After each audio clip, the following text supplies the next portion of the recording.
Good afternoon, everyone, and welcome. Thanks for joining us today. We have a great session for you today to talk about this new refund process on tariffs and what we need to be doing and looking for that. I'm Mark Gallegos. I'm a partner here at Porty Brown. I've spent over 20 years working with middle market clients, working on taxation, mergers and acquisitions, international tax, credits and incentives, and just helping companies navigate the complexities of the tax code.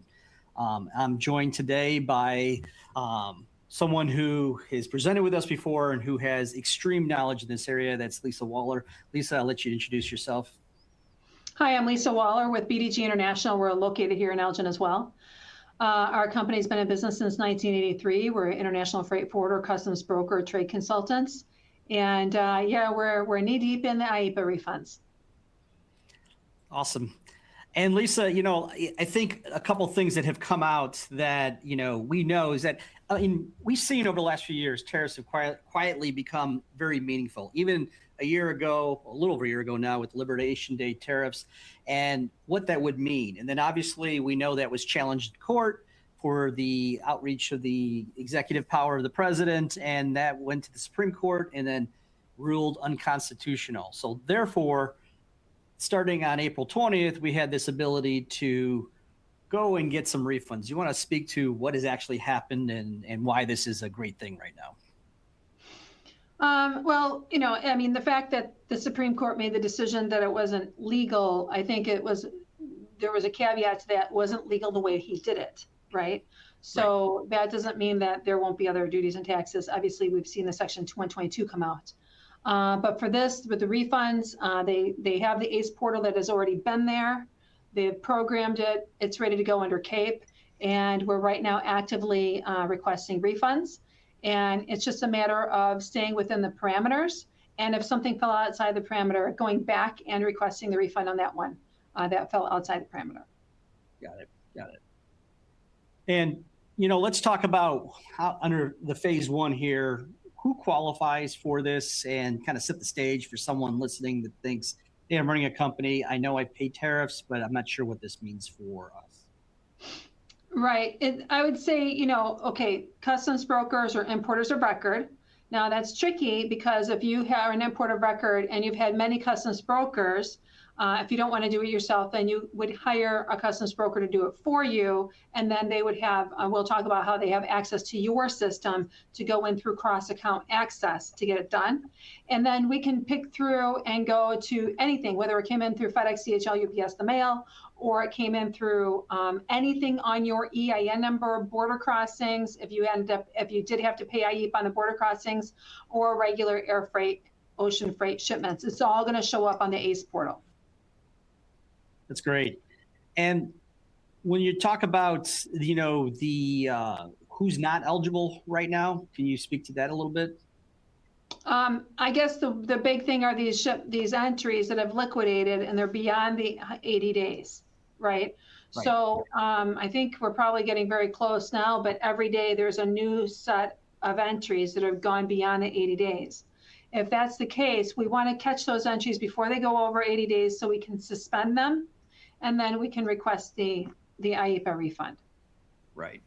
So this 80-day window really puts a fence around how far you can look back right now. But obviously, if someone within that time period has a lot of activity and can have some, big importing volume, then there's real population there and real value potentially.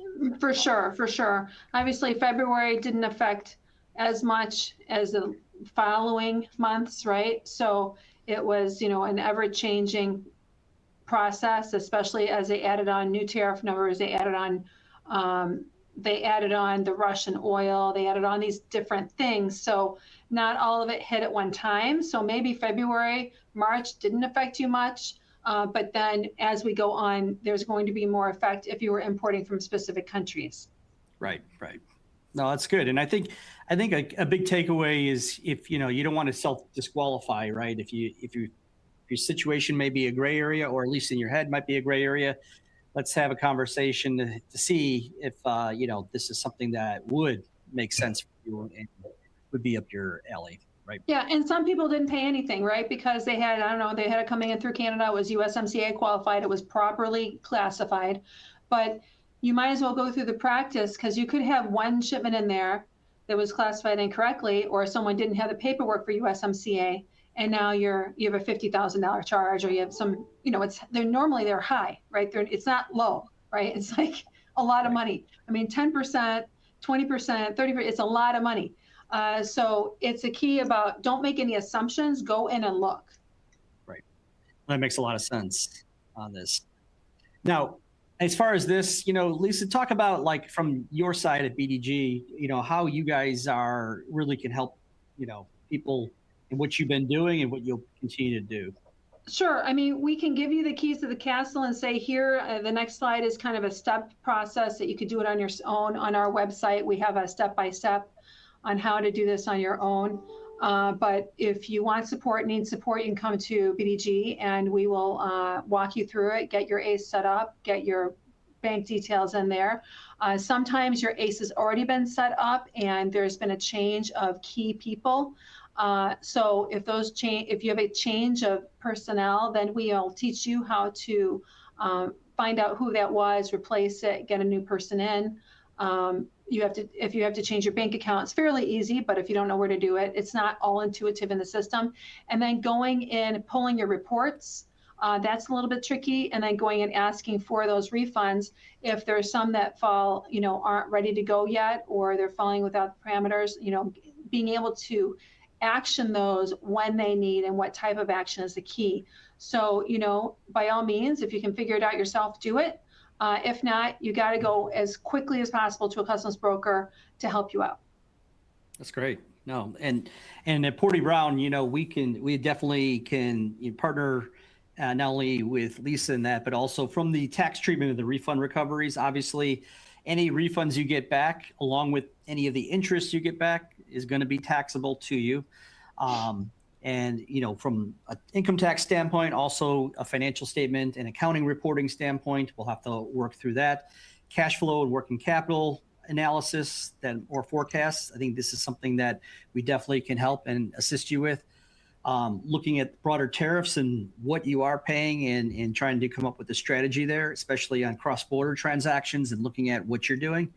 And if you're in the process of buying or selling a business, on the M&A diligence side, we can definitely help you to see how any of this is impacting the deal you're trying to do, or if you're in the midst of the deal. So yeah, again. And my thought was just to be able to, have a separate GL for that so that you can identify that money, because our customers are telling us that their customers are asking for a refund. Now, was it 100% passed through? Did they pass 50%? Did they absorb the first couple months? Now you have to go down and see where all that was processed and how it was delineated to the next group of buyers. And like, for example, let's say a Menards type thing. I don't know, just a big box company, they're going to have probably an IEEPA sale. They're probably going to do something like a rebate, because are you going to bring in your invoice and you're going to be attaching it to the original import entry? That's a little tricky. So, be prepared for people to ask money back, and also figure out, what did you actually pass through and what would a legitimate refund be? Yeah. And let me ask you a question on that. This is a great topic. So a lot of times, you have people listening right now that, they paid at customs on the import, the tariff, right? And then they either decided to, if I paid $100 tariff on a piece of steel, I either absorbed that tariff cost, I passed that $100 on to my customer, or maybe there was some percentage that I passed along. Right. But what about where I wasn't paying directly to the, importer record, I'm paying through another channel, and they raise their fees, the $100, and I pay them that. And now, do I have an opportunity to get that refund from them? Or can you kind of explain that? Because I think people will always have questions on that. Sure. I think everybody's going to legitimately ask the question, right? And maybe they don't ask it today, but they might ask it in the next 2 years, right? Let's say nobody asked the question, but there's a buyout, company gets bought out, and there's some type of audit, right? And now that auditing company goes after this IEEPA money. That's why I really think you need to have it segregated, because you just don't know. It's such a public issue that you don't know where it's going to fall and when people are going to ask for that refund back. And maybe there's some type of notice that everybody should tell their clients that they have this time period to bring up the conversation, some type of limitation. But this will be, stage 2, right, of the conversation is how is everybody else going to get the refund that's downstream? Right. No, that's a great point. And I think there will be lots of questions and we just want to make sure that we're crystal clear on how this is working. Now, I want to crystal clear. Yeah. Yeah, exactly. Now, this slide here, at least I'll have you talk to it. This is a great flow chart that kind of talks about the process. Can you walk people through this so they have an idea? Sure. I mean, many of you probably already have gone into your ACE account, but if you have not, the biggest thing is the password being expired, right? And then getting it reset up, and then who was the original pass-through. And, there's a little bit of that. If you've ever gone on pay.gov to try to reset your password and you were not the person, there's a protocol you have to go through to get that reset. So that's stage 1. Right? Not intuitive, not always easy. We can help you through that process. Then the second one is once you're in, great, banking details, double checking that it's correct so that the money is going to the right place. If you have a defunct bank account or you don't have a bank account at all, you're not going to get payment. And the payments are not coming out by check, right? And if you're a foreign company, you have to have a U.S. bank account and a U.S. phone number to set up the ACH. So if you don't have those 2 things, you can't do it. So what we can do as the customs broker is we can go in and file to be the recipient of that money. Then we'll turn around and refund it to the proper party based on an agreement, right?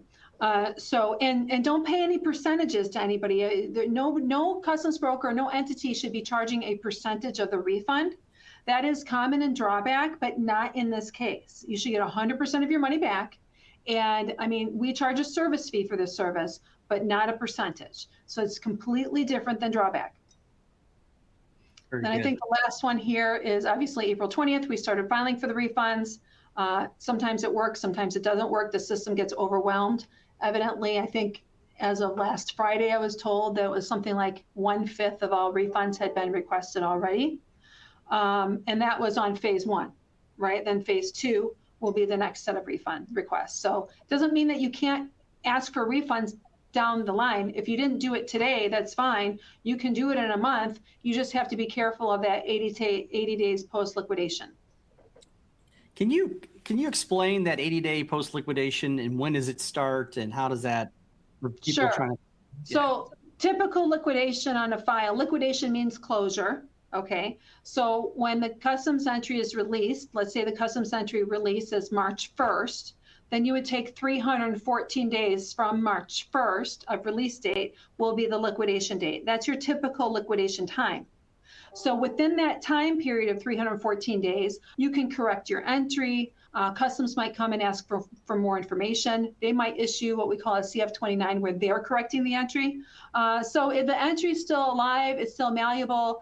And that's really good because that's what you want. Because if you find the value is wrong, or you have a 232, you have steel, aluminum, copper, and you see that something was incorrect, you can make those corrections. You can ask for a refund, or you can pay more.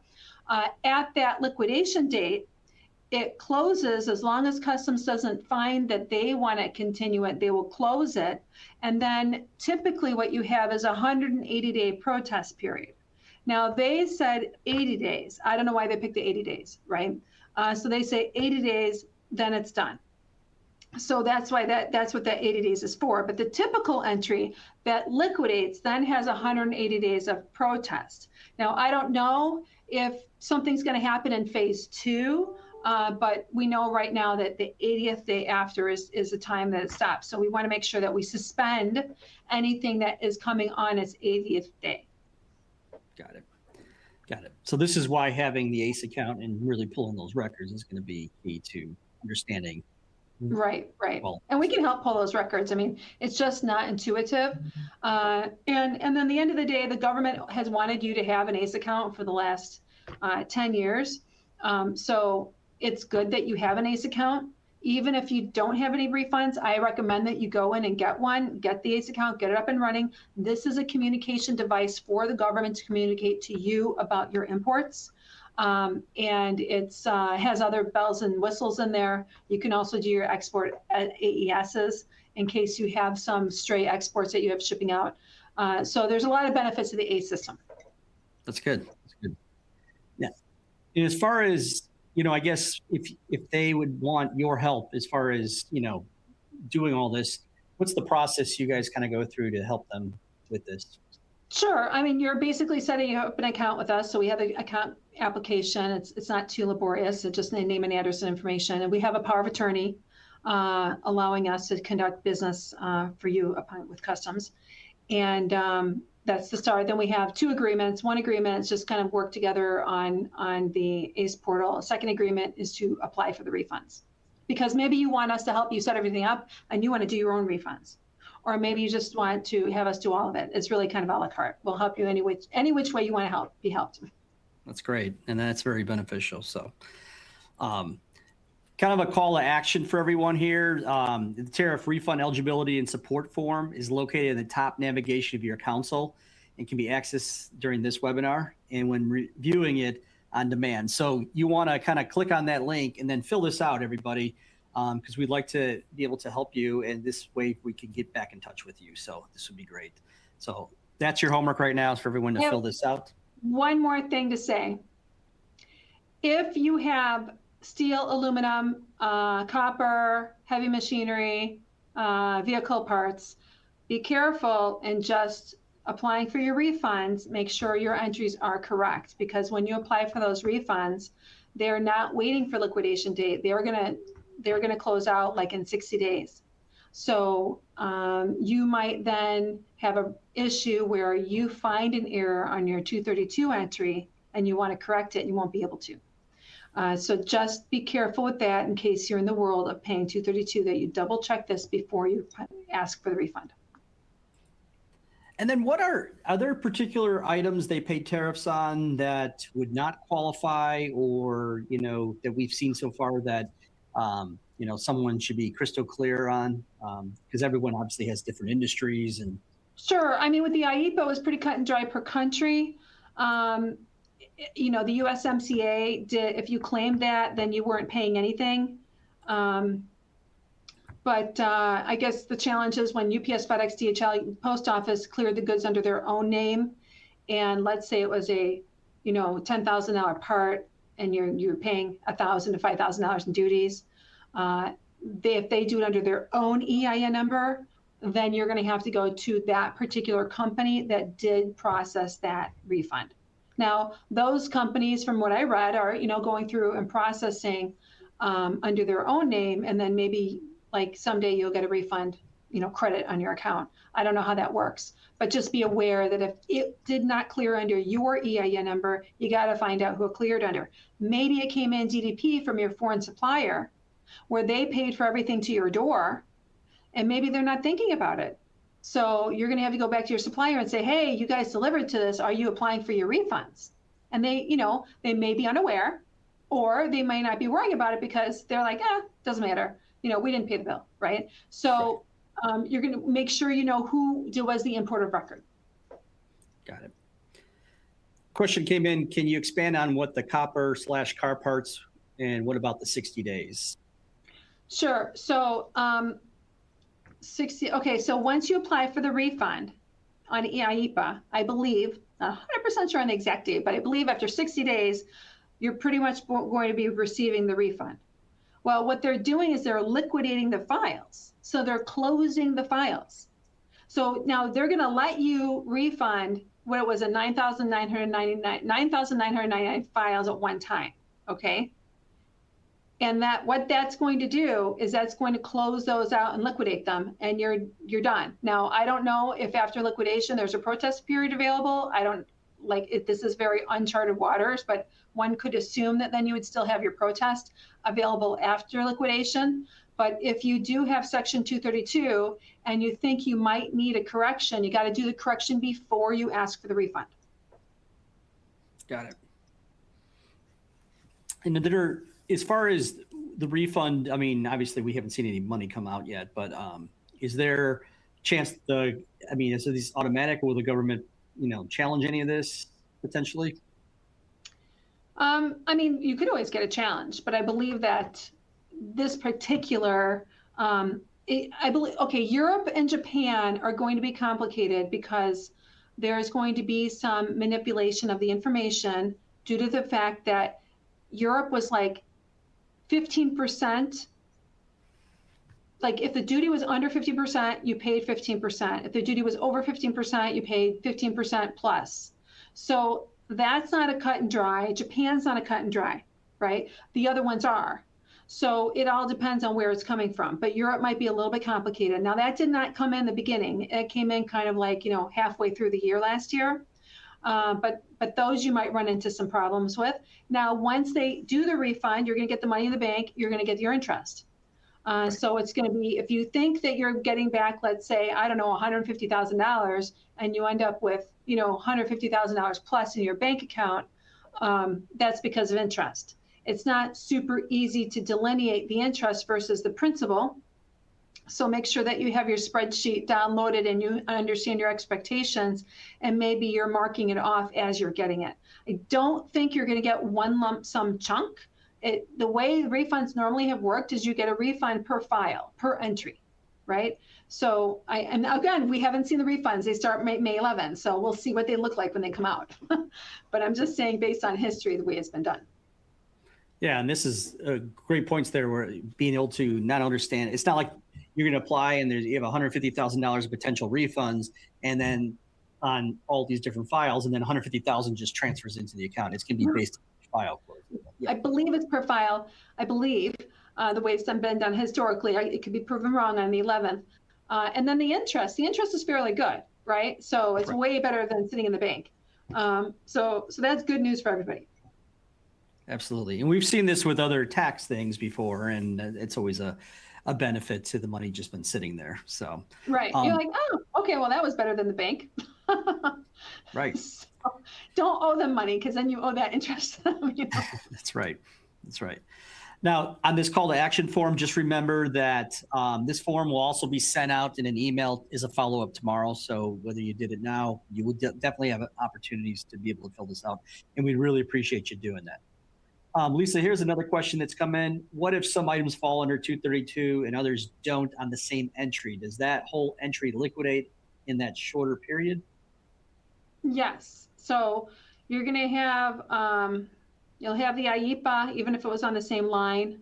Of course, the IEEPA and the 232, okay, if you have 232, you don't have IEEPA, right? So that individual product will not have IEEPA, but then the next line has IEEPA, but no 232. You should be able to pick and choose on the lines with IEEPA and then leave the 232 alone. Now, the entire entry will liquidate. Got it. Right. So who knows? I mean, I don't think anybody expects the 232s to have the same type of refund action. But it's interesting that they're liquidating them. That's right. Kind of like cutting their losses there. Yes. Another question that's come in is, can you cover the Japan tariff issues again? So, okay, I know the one for Europe a little bit easier, but Japan's the same thing. It was an either or, right? So if it was like a 5% duty from Japan, then it was going to, don't quote me on the numbers, okay? But if it was a 5% duty on Japan, it would revert to 15%. So then you were paying 15%, not the 5%. Okay, so that means when you go to correct the entry, you have to correct it back down to the 5%. So it's not a complete 15% refund, it would be a 10% refund, right? Because you still have to pay the original duty of the 5%.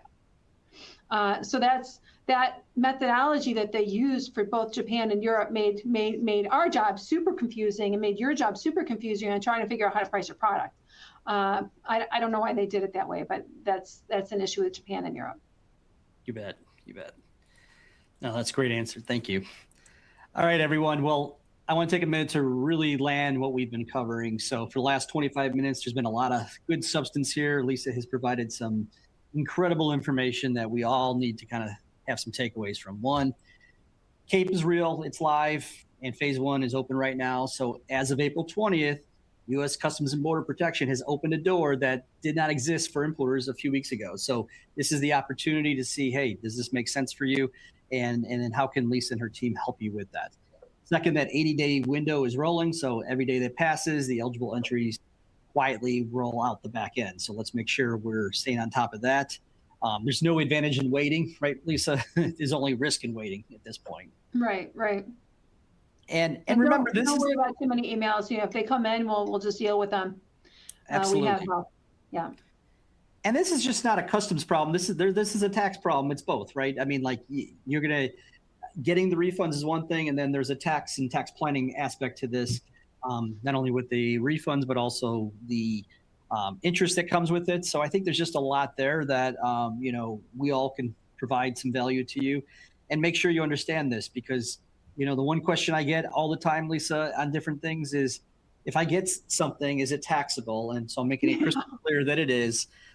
Because you paid for it, you've got a deduction for it, or it was built into your inventory. So we got to make sure we handle that from an IRS perspective properly. Yeah, I know a lot of people probably want to pay some bills, but if you can protect it and kind of quarantine it, right now that's the best option so that you can think about what to do with it next. Absolutely. Lisa, can you give any final thoughts on what people should be doing? And then, you know, obviously they can contact you on your contact information. Sure. I'd say, you know, once you're over this hump, whether you do it yourself or you're working with your broker, going back and really analyzing your duty planning, working with your customs broker, having a plan, and understanding how to maximize the benefit of all the different customs opportunities. You know, whether it's going into a temporary import bind, if it's coming in bonded warehouse, going into a foreign trade zone. There's a lot of ways to protect you from having to pay duties out, or kind of making sure that we're preparing to get those refunds back with drawback, and preparing in advance and not doing it kind of after the fact. That's good. And I would just say, you know, if you have any questions, our contact information is here. We'll have a follow-up email that goes out, but I appreciate everyone joining us today. I know this is a lot in a real short period of time, but let's get moving and see how we can help all of you obtain some of these refunds. So, thanks for joining us today. Thanks, Lisa. Thank you.